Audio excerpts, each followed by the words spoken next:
like there. At the end of the block, I turned the corner. Walking under the shade of the trees, I passed the house with the large female sphinx surrounded by a circular driveway. Every now and then, a heavy-set man would be out washing a Rolls-Royce, and he would wave to me as I passed. I'd wave back and continue home. He wasn't there that day, but the Buick was.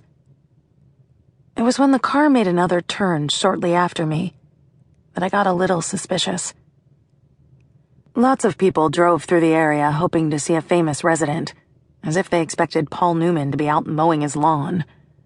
The funny thing is that it was almost impossible to tell the vacant houses from the ones that were lived in. If people went outside, it was almost always in their backyards. The low rumble of the car engine was making me anxious, so I picked up my pace, but tried not to make it too obvious. Eyes forward, I listened carefully. I was all set to run if I heard a door open. In class, they told us the tricks a pervert might use, that he was lost, that he knew our parents. I had retorts to all of them. Logic told me the best response would be to just get away. At random, I picked a back alley that ran between the big avenues fronting the houses.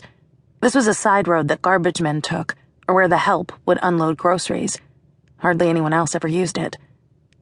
I didn't have to look back to know the Buick had followed me. The sound of the engine echoed down the back fences along the alley. In my still innocent mind, I thought of a million reasons why someone could be following me. Maybe it was a friend of Dad's or grandfather's who was lost. It didn't matter.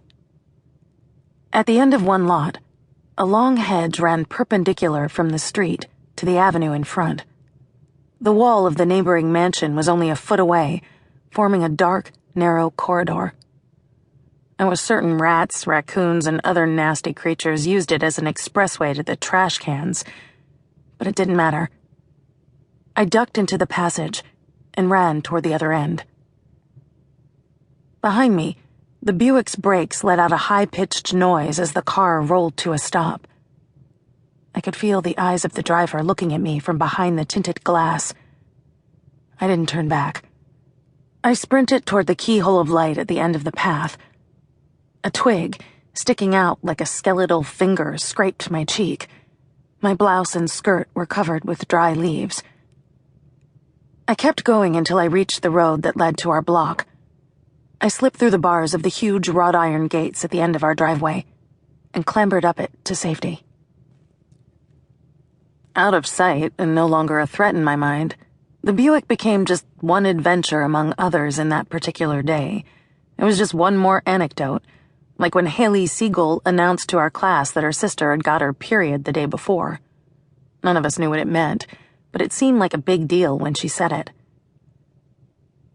From the entryway, I heard voices in the back kitchen and found Grandfather and Dad sitting around the large wooden table, looking at sketches for a new illusion Grandfather wanted to add to the show. "Hey, kiddo," said my dad, not looking up. "Looks like you rolled your way home," Grandfather remarked, before crossing out something on the sheet of paper.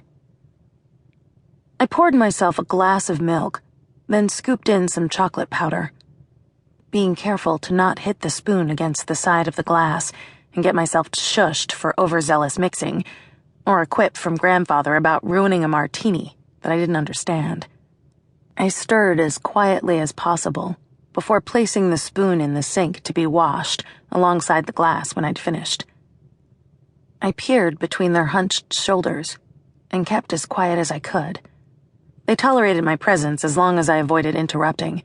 If I was in a curious mood, that could be only seconds.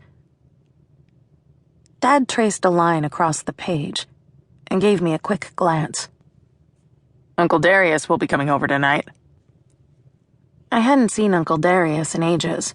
More lighthearted than either Dad or Grandfather.